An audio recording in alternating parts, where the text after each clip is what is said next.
This particular spacecraft is mine. This is the Blue Ring, and the name is a little deceptive, and because it looks like an ESPA ring for people who know what an ESPA ring is. An ESPA ring is a secondary payload carrier. So if you're a heavy class launch vehicle and you're launching a big satellite like a GPS or a SIBRS or something like that, and you have a little bit of mass margin because maybe you're an Atlas or a Vulcan, and those solids, you can't fly half a solid, right there. It's all or nothing. You might have room for a secondary payload. And so you would bolt this ESPA ring underneath the primary payload, and you could attach little tiny satellites to it. And then you go up, you drop off your big thing, and then the ESPA will drop off the little ones. And sometimes the ESPA has a little bit of propulsion on it. You can separate it, and it can fly over to the orbit that those secondaries want to be on because they weren't quite on the way to the primary's orbit. Well, this isn't that. This is a full-on GEO-class satellite, interplanetary class.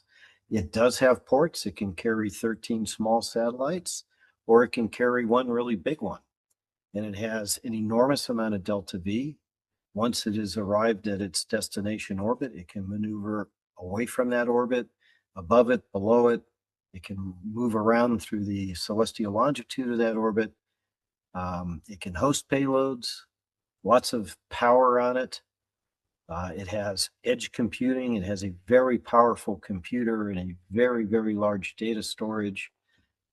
It has all kinds of communications capabilities with software-defined radio, edge computing, and I'm going to put artificial intelligence on this spacecraft so it has a high degree of autonomy as well when it's on orbit.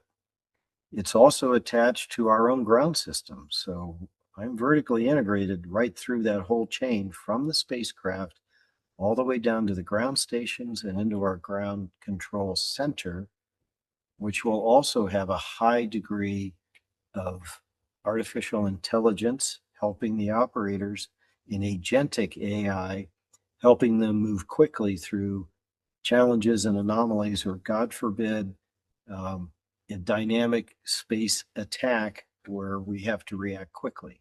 So that's what this is. The Blue Ring, it's not a ring.